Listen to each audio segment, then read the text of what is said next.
Welcome to the High Rise Podcast, presented by Headset, the leading data and analytics company for the cannabis industry. Welcome back to the High Rise, a laid-back, data-back conversation where we talk all things cannabis, from US MSOs to Canadian LPs, products and market analysis through the lens of data. My name is Scott with Headset, and I am joined, as always, by Emily Paxia of Poseidon. Hi, everyone. Welcome to the High Rise. And today we have a very special guest with Scott Kenyon, CEO of Wurk. Thanks for joining us, Scott. Yeah, thank you for the invitation. Been looking forward to this. Likewise, and you join us on a very special episode number 50, 50. Does that mean we're over the hill, Emily? Not even close. Just starting. Not feeling the age yet, huh? Ask me in about, 20 days. Yeah. But we are happy to have you here, Scott. We were hoping to grab you in Austin, as that's near where you're based. And you're also here on behalf of a company that's very near and dear to my heart as an investor in Wurk. Very excited to talk about things related to the workforce of the industry, because there's a lot that goes on in the media around it, but I think that you guys can really provide some interesting context around what's happening in that space. For sure. Absolutely. And that's a great place to start. So Scott, why don't you tell us a little bit about yourself and how you got started in the cannabis industry, and then let's hear about Wurk and what it's all about. Yeah, great. Well, my background, I actually started as an entrepreneur, came from an entrepreneurial family, and then thought there had to be something easier out there. So I went into the corporate world, and be careful what you wish for. It was way easier, and I was bored. So then I jumped back in to the entrepreneurial space and got into cannabis. My wife and I were early angel investors in a few companies in Colorado and one in Nevada, and really became just interested in the opportunity, interested in the early founders, where I came across our founder, Keegan Peterson. I met him through Patrick Ray at the Canopy, and Patrick had mentioned, hey, you got to go meet this guy who's got all these great ideas, got a great company rolling, and really needs a mentor. And ironically, I'd rented a garage apartment for my family and I to stay in Boulder that summer. And Keegan used to come up 2 or 3 times a week and just run ideas by and just shoot the shit, for the lack of a better phrase. And that really got me into the entire ecosystem of cannabis. As an angel investor, you think you know a lot, which I hope I'm a good angel investor, but it really educated me on the vastness of what this space can be. And I was fortunate to meet him early on and understand his vision, as well as just what was happening in the industry. You're, from my perspective, an actual angel in that you stepped in to run the company after we lost Keegan. And I was thinking about it just on a quick sidebar this morning. When I realized it was our 50th episode, I thought that he would have really loved that. So I think you're beyond a great angel investor, and you've been an active investor and a great colleague in the industry. So glad to have you on. Well, thank you. Yeah, and Keegan is one of the originals. There's this whole wave of companies, I feel like, that came into the cannabis industry, the kind of ancillary services arm, Headset being one of those, Wurk being one of those. And it's amazing to think about the years that have passed, and how our businesses have grown, and how things in the industry have changed so much. So yeah, it's great to be here to talk about Wurk and where you guys are at. So why don't we start? Let's hear, what is Wurk doing these days for the listeners that may not be familiar with Wurk? What does Wurk do for the cannabis industry? Yeah, great question. So we provide payroll and HCM services. So payroll, everybody understands. You like to get paid. HCM is an acronym, Human Capital Management. So you think about all of the software you need to manage, lead, and develop your employee base. That can be as simple as just scheduling, or as complex as performance planning and performance management through pay, equity, and incentives. So it can be as simple as you want it to be, or as complex.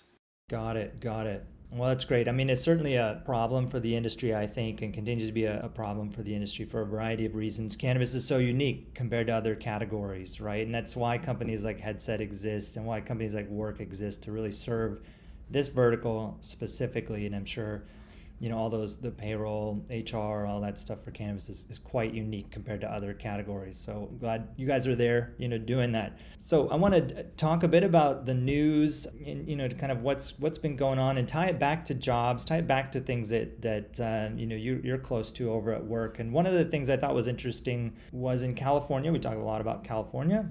And California's slow progress, if any progress, towards a robust legal market. And one of the things that they did recently was launched what they call the CannaConnect Compliance Hub, branded CannaConnect, one word. So I want to talk about that. So it looks like this compliance hub is really set up for operators to really understand what's going on in the industry in that state. Only 3 years in the making, but glad that they did it. Better late than never, right? And it looks like a pretty useful, simple tool to kind of go in. If I was a licensed operator, you can get a lot of questions answered. But really, I was thinking about California, and I know California, it's obviously the largest market. Headset data showed that in 2021, $5.35 billion in sales. These are, top line sales, pre-tax, post-discount sales. It's a lot of transactions. And Leafly also recently published a jobs report, and Leafly mentioned California supports 83,607 jobs. I thought that was pretty funny. 607, like, as soon as someone gets hired, that's out of date, or someone quits. A very specific number, but that's $64,000 in sales per job, which I thought was pretty significant. And California, as far as we're concerned with sales, and probably anybody in the industry is concerned, those are low numbers. Those numbers need to be a lot higher. A lot of challenges in the space. Obviously, the illicit market is still a thing there, like it is in so many other regions. Anyways, it's a big market, a lot of jobs, a lot going on. And another thing that I noticed in the Compliance Hub was an operating a safe workplace section. And so this was, compliance. This is things like OSHA. And it kind of got me thinking, like, what is a safe workplace when it comes to cannabis versus other areas? And is this something that, Wurk, you guys, deal with, or you guys have exposure to? What differentiates our industry versus others? Yeah, there were so many things there, Sai, that I'd like to talk about that you just mentioned. But the compliance hub that California just launched, I agree, it's well overdue and is needed. One of the things I like to share with people outside the cannabis space is just imagine these small business owners and these now, MSOs that are huge enterprises. They are truly trying to do everything possible not to lose their license, right? Making sure they're in compliance everywhere. So if you own a tire shop in Denver, Colorado, or in referencing California, in La Jolla, probably there's not a tire shop there, but they don't have to worry about all that. They just have to worry about providing great customer experience, run their supply and inventory, supply and demand, all the typical things businesses do. But cannabis companies have that extra, weight on their shoulders to ensure that they aren't screwing up anywhere. And companies like your company, Sai, like Wurk, we take some of that stress off of these operators by having great solutions to their needs, specifically for Wurk, around compliance, around employee engagement, around payroll, so that that's something they don't have to worry about like they do in the other parts of their business. So the new compliance hub, I already forgot the name, is, again, I think a great thing, and glad to see California finally has it. But regarding the safe, how does Wurk help provide a safe work environment? There's numerous different ways. I think when you're able to recruit and retain great talent, that's going to make the workplace better overall, right? And let's step away from OSHA, but in this day and age, having employee retention is huge. And how do you retain employees? Well, obviously everybody wants to be paid fairly, but how do you engage with your employees? And our platform allows you to engage, let's say, for example, advanced scheduling needs. You have now, when this industry started, there was very few part-time roles out there.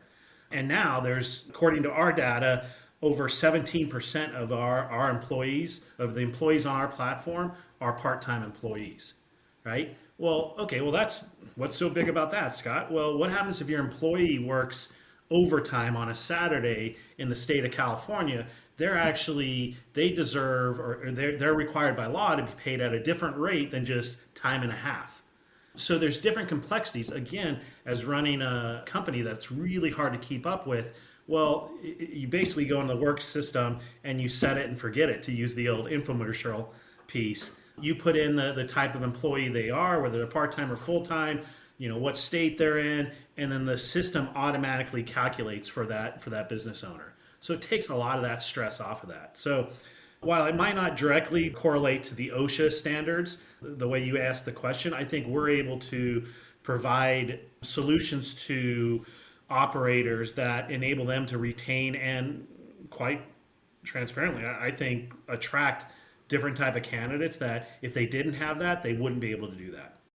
That's a great point. And it's interesting because this whole CannaConnect program is around compliance, and you're bringing up compliant payroll, right? And just making sure, hey, you've got these part-time workers, they need to be paid accordingly. And I don't think I saw it on there. I mean, frankly, I didn't read the whole thing, but that's interesting. Like, that should be something that's called out, in addition to just the OSHA stuff and the kind of traditional workplace safety, but even just workplace compliance as a business owner. It's like the little details that take up so much time when you do them wrong, right? When you mess up or you drop the ball somewhere for even just one team member and you're dealing with hundreds of employees, that stuff can chew up days, if not weeks. And so it seems like things like that maybe should be called out, but maybe it's like the first version. Maybe they can iterate on it. Maybe room for suggestions on what goes in. I think, it is brand new, so probably lots of room to add things like this. Yeah, I mean, raise your hand if you like to receive a letter from the state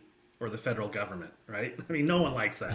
It doesn't matter what the letter, even if it's an invitation, when you see the letter, you're like, oh man, do I want to open this today or should I wait till tomorrow to open it? I almost never open it on the same day. Yeah, exactly. It's too much. Scott, if it's any help, how I remember it is I'm just like picturing people being like, can I connect? Yeah. That's how I remember CannaConnect.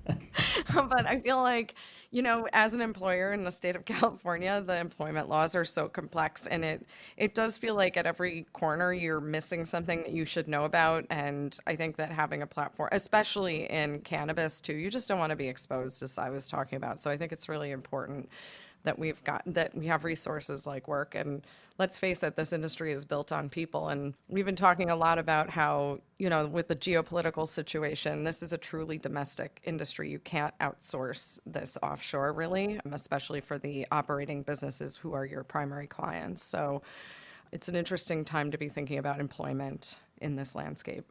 We kicked off for a large MSO in California in early January, and I was at one of their largest facilities handing out lunches and work swag. And it really hit home to me. We can all talk about everybody that's involved in this industry, but when you're there in the entry-level positions talking to those folks, I mean, I was so fired up. These people were like, oh, we love the app. Let me show you what I did in the app. We didn't have this before. And people excited about little things like that. And that makes a difference. Everybody in cannabis deserves everything that anybody outside of cannabis has and takes for granted. We're not there, and that's one of the things that my goals coming into this role was to do that. And we've launched many different products this year. This coming year, we have many more products, but the average employee should expect to get the same thing from a cannabis company as if they were working for a CPG company outside of cannabis, right? And for example, 401k for employees, little things like that, which that's not little, that's a very important thing, but little things like that will only add to employee satisfaction, which again will return in spades to their employers and to the industry. Absolutely. So beyond California, let's talk about the East Coast. So another big news item, or what's being talked about, is that New Jersey is finally gearing up for launch within weeks. This is something that we've been talking about for a while. The industry's been talking about for a while. I think we're well past that deadline of when the operators were supposed to begin adult use sales. We're excited about New Jersey. Like everybody, I mean, it's a big East Coast market. That's the next wave. Scott, you have experience with Wurk being founded in Denver. I'm in Seattle. We're in these old timer markets, been around forever, I feel like. And you've got a market like New Jersey that's brand new. So that's great. Obviously New York and all the others that will be coming, soon to be after. It's also going to be a pretty sizable market. We're estimating close to 2 billion by 2025. Couldn't be more excited, and I think it's a long time coming. It's great to hear that it's finally here. Just to refresh everyone's memory, kind of the way New Jersey's rolling it out, one of the reasons for the delay they've stated is they want to make sure that the current operators there that are providing medical would be able to do medical and adult use at the same time. With the new kind of adult use framework, they're going to give current operators an 18-month head start. And so I was like, what are the current operators again? How many are we looking at? And it's 11 licensed medical operators, and they operate 23 dispensaries, which seems really small for a state that big. They have approved 4 new licenses and 30 new dispensary locations for medical providers. I don't think those are adult use quite yet, but I'd imagine they would just grandfather in. But I still, when you're talking about 50 dispensaries or retail stores with adult use, it's not that many for a population the size of New Jersey, which is, I think, similar to a state like Washington, a state like Arizona. And a state like Arizona is a $2 billion market, which is, what New Jersey is going to be growing into pretty quickly. And it supports 23,000 jobs, according to that same Leafly Jobs report. So when I think about 50 stores and, number of, they have grows and things that support that, but it doesn't seem like 23,000 jobs with that scale. Now, New Jersey is not a $2 billion market today. I mean, it's got some years to grow into it. So how do you guys think about this with Wurk? And I would imagine it's a great opportunity for you. You probably already support a lot of clients that are there for medical. Do you guys see this, as new markets come online, do you see a wave of hiring? Do you see, more clients coming on board Wurk and just, can you watch those numbers as they happen kind of in real time? Yeah, it's fascinating, yes. And as a software guy, I love data, right? I mean, software was made for data. To me, the more I can dig into the data as a software person, we can create better experiences for our end users. But what we're excited about with New Jersey and the East Coast overall is obviously the volume and bringing it up, opening these markets to many consumers that have been begging for it for years. But also, I think with bringing in these larger markets on the East Coast over the next couple of years is just the innovation they're going to bring, right? And I had always hoped that with California, but we've talked about the challenges in California, and California is innovating, and California has unbelievable brands. But I truly do hope the East Coast brings in some much needed innovation into the space. So that's one of the things I'm just personally excited about. Take it outside of Wurk. But to your question specifically, each state is very unique as they come on board.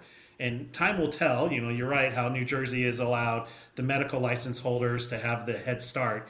Will that be a great strategy? I don't know, but at least they're trying it and trying something new to see how they make better. That's the thing I like to see in all these states coming forward is how do we improve upon what happened in the previous states? And that doesn't always happen, but it is something that is much needed. And then your point about how do we support and how do we go address this market, you're right, a lot of our customers are already in New Jersey, but we approach it from how do we support our existing customers that are there, but then how do we go out there to those smaller businesses, those small business owners that either will get a license or have had a license, like you mentioned, and just haven't been growing, and now they have, through investors and other ways to go out there and grow quite a bit. How do we support them in that growth? So it is almost at the top end with the larger MSOs, but then at the bottom or the smaller range of, hey, mom and pop shops that we can go out there and really help them go from 12 employees to 38 employees.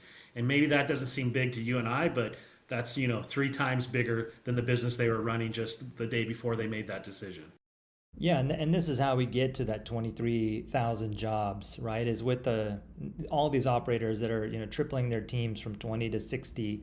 That stuff compounds, and as more licenses do show up in that market to support a $2 billion industry, certainly more jobs have to hold that up. And you're right, I'm super excited about the innovation as well, like from the products and brands and what we're going to see there, kind of different consumption preferences. Every time we see a new market come online, it can be quite different as far as like what people are consuming. And a lot of that has to do with the maturity of the industry. So a new market, like when California, first had adult use, vapor pens are over indexed in sales there versus a lot of markets because it was a pretty robust category by the time California legalized adult use, where in Colorado, in Washington, they were around, but not at the kind of scale that they are now as far as like adoption. And so you have that factor, and then you have just new operators, new brands, that are getting licensed and are innovating on product development. And I think the narrative is still being written on,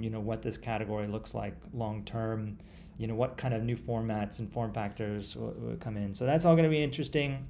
And obviously the people that are coming in that are going to be driving this narrative, that are going to be doing the innovation, that we're going to be able to have on the podcast here one day talking about New Jersey in the year 2025 on our 500th episode. All that stuff is just pretty exciting. So I'm with you, excited all around. One thing you mentioned around data and seeing as new employees are added, it works on both ends as employee counts are going up and employee counts are going down.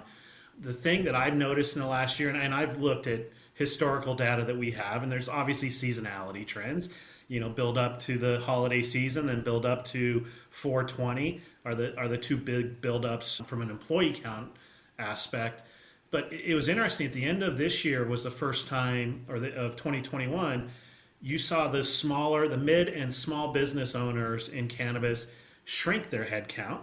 And slowly, say 60 days later, you saw the MSOs kind of follow that same thing. So are the small business and mid-sized businesses more nimble and reacting quicker to the economy? I'm assuming yes, just because of their size they can. But there's data points like that we're always looking at and studying by state, by size. And even, are they fully vertically integrated, or is it just a dispensary or just a grow facility? So we do a ton of time. We spend a ton of time understanding that so that we can service our customers more effectively. Yeah, and I do think that the companies are sourcing more automation around their manufacturing. I mean, when you look at one of the big categories that's been growing for the last few years is this specialty or infused pre-roll category, right? And a lot of that was a little bit more human intensive. And so you'd see a big influx around that. But now I know some of our portfolio companies have these pretty high tech machines coming from Israel and other places that they're planning to be getting much more, because you got to have those pre-rolls, you got to have them on the shelves, and you've got to do it thinking about your margin in the end. So, and we know this is happening outside of cannabis. It's happening inside of cannabis, innovation around employment. But it is interesting, too, being based in California and watching, to your point, Scott, around the peaks and valleys in the industry and when people are needed. And in Northern California, in the fall, you have this massive influx of employment need, and so much so that they were creating kind of shifts in populations in some of the towns up in Northern California. And I can't help but think about how Amazon has those temporary towns that set up during the holiday, during packing season. And our industry is not that different. Or same thing with wine country, too. You have people kind of coming in and setting up residence for several weeks out of the year through that period of time during the crush. And so cannabis is very similar to that. So it's interesting to watch these peaks and valleys of when employment is most needed. That's a great call out too on the jobs, kind of ebbs and flows of jobs, and then Amazon, because that's another thing I wanted to touch on while we had you on the podcast here, Scott, is the Amazon big push to legalize cannabis, really highlighting the workforce. I think that's what they're up to. They've got broad ambitions, I think, to have everyone in the world work for Amazon, and to be able to do that, they certainly need a world in which cannabis is legal. And so they've done things like back the MORE Act, they've backed Schumer's Cannabis Administration Opportunity Act, States Reform Act from Representative Mace there. Like they're really pushing hard on this. And one of the things when they talk about it, and this was back in, I think, in mid-January, when they were really kind of getting in front of it, they talk about that they note, as many of us have, that pre-employment marijuana testing, as they say, has disproportionately affected communities of color by stalling job placement and by extension economic growth. So they're saying, that having these enforcement policies, and I think that they've removed it, actually, but they just see, in a world where other companies are even doing this, that it is disproportionately affecting, these communities and economic growth because they're not able to get these jobs. And so, this is something that, is obviously a big topic for the industries, social equity and inclusion. And I was wondering, with you and the kind of companies you work for or work with, is there any data? Do you see anything? Because, from the outside, it seems like, there's not enough here, right? We need to do more. And it's, I think, a big reason why it's something that's talked about a lot. But is there anything that you see from organizations just in general in the data that you might have some insight into? Regarding the testing piece, or either testing or just like hiring and what the hiring demographics look like? A little bit of both. So on the testing, we should have gotten rid of this a long time ago. And what's causing Amazon and others to finally speak out is because, again, supply and demand. They need more workers and they can't, and this is eliminating a lot. So, but whatever the reason, I'm glad they're doing it. I have a good friend whose family she's the chief sales officer for a trucking company out of Nashville, Tennessee. And they can't since I've known her for the last 15 years, they can't get enough truckers. And the number one reason they get eliminated is the drug testing. Well, not the number one, but one of the top reasons is drug testing. And so they're big proponents of it. And this is a small business run out of Nashville, Tennessee that could probably double or triple if they could get their employees. So it's not just a cannabis, obviously, but I think the wave of this is only getting larger, and obviously it's great to have somebody like Amazon behind it. But to your point about bringing in a more diverse workforce, one of the things that I love most about this industry is almost everybody is in this industry wanting to see the whole industry grow and get much bigger and better for everybody. And that's that's unique overall. But two is this industry when it started, thought this is going to be the most diverse, the most inclusive industry there is.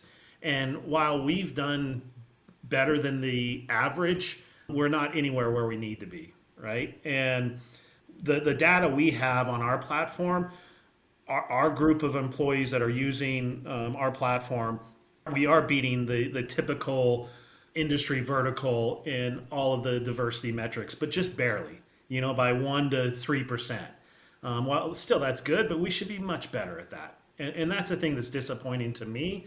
And we've got to figure that out across the board as an industry, but at least we're not worse, right? We start there. And, what I always look at, and with my team, I compare our team to any type of software company, right? So a tech company. We're crushing tech companies, but that's also because most tech companies are not the high bar, right? But so I think there are pockets of it. And as it becomes legal across more and more states and larger populations, I think you're going to see those trends actually come in. I mean, there'd be a lot of tailwind around the diversity metrics when those larger populated states come into the market.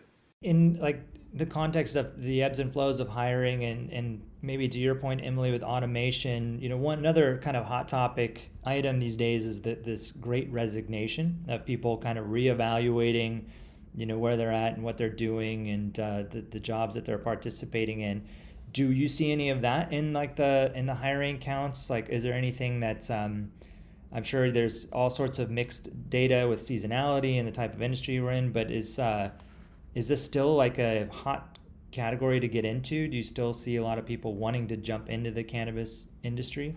Well, the Great Resignation is for sure part of the cannabis industry. If we're still in it, I'm not sure, but at the peak of it, for sure, it was there. But we do have the luxury of more and more people are interested and wanting to come in. So it's been, unlike other industries where it's left a hole, there's been enough supply of quality candidates to come in and backfill these folks. And I talk to a lot of HR leaders in our industry, and this is one of their biggest challenges. It is that point. And we focus so much on cannabis. And what I try to encourage these HR leaders to think about your business as just a startup, right? This is a startup industry, and you have to hire employees that are able to be flexible enough to deal with the craziness of a startup. It has nothing to do about this wonderful plant that has so many solutions and qualities and remedies for so many people around the world. It's about how do we get people in here that can deal with, again, lack of a better word, the craziness. And I personally am addicted to the craziness. And that's why I'm not a corporate person anymore. And that's the challenge I love, right? But that's the big thing. And I was with a large MSO, and I said, look at the areas where you don't have as much turnover. Those areas are more common to have startups in that area, right? So if you look at Massachusetts actually has some of the lowest attrition in our customers, but that's also a big hub for startups. San Francisco, Denver, those type of locations that have big startup communities, those people seem to be retaining their employees better, but they've also probably worked at 2 or 3 startups before they came to cannabis. That's a really good analogy that not only is the cannabis companies startups, but all industries a startup. And so it's kind of doubly startup, right? We're all startups in a startup industry. So yeah, for sure it's going to impact it a bit differently than others. And you two know that better than anybody, right? Emily, you and Morgan starting your firm, Cy, you and Scott starting your company. I mean, those, I'm preaching to the choir here. Oh yeah, no. When you're talking about kind of being addicted to this and not the corporate culture, I think that really resonates, right? It's I think we're just all broken, us founders, as people that are doing this day to day. But I wouldn't have it any other way. Last thing on the Amazon, in a future where we are successful and we see the U.S. change federal policy, maybe we see on a global scale where cannabis is legalized.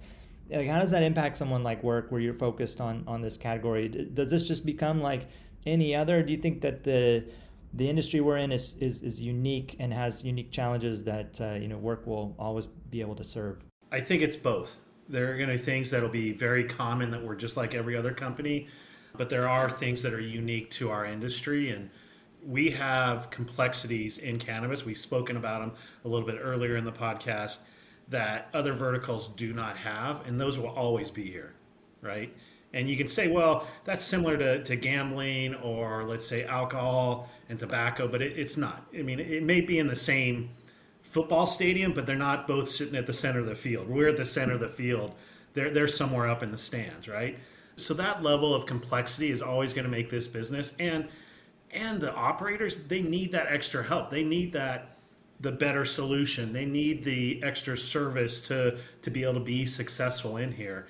And I think as stewards of the ancillary world, we need to be constantly trying to bring that to their footsteps, right? To their fingertips, so that they can provide a better experience, not only for their customers, but their employees as well. We at Wurk want to see everything passed. At a bare minimum, we want safe banking to be passed this year. And whenever it is, right? I'm done. I mean, I used to gamble when I was younger, but I was never very good at it. So now that I'm older, I've learned that there should be fun hobbies, not, really expensive, not fun hobbies. But I realized not to gamble on political bets. But, just this week, I think it was this week, when Jordan Brown was murdered in a robbery in Washington, that just hits me to the core on something so easy that should be done that's not being done, right? Meaning the Safe Banking Act. And in the article I read about Jordan, armed robberies are up. There's been 67 in the state of Washington so far this year, and the year previous there was 34, right? We're not even 25% through the year. That's scary. And one thing that takes that away is the amount of cash we deal with. So, safe banking is I'm very passionate about it. And some people would be surprised for me to say that, because they're like, well, that'll bring in competition to somebody like Wurk. I want the competition. That's going to make us better. It's going to make the industry better. I am all for it. Never, ever have I ever shied away from competition, because only good things come from competition. Whether you're an athlete, whether you're a business operator, wherever it is, even a politician. Politicians have to get way more real when they have a real competitor versus just somebody that doesn't have a chance to go against them. Absolutely well said. Yeah, couldn't agree more. Well, Scott, thank you so much for joining us. I really did enjoy this conversation, and hope we can do it again sometime soon here. And for those that are listening, be sure to subscribe and leave us a review. It really helps, and we'll see you next time. Thanks for listening to the High Rise Podcast, presented by Headset. For more information on Headset, visit headset.io.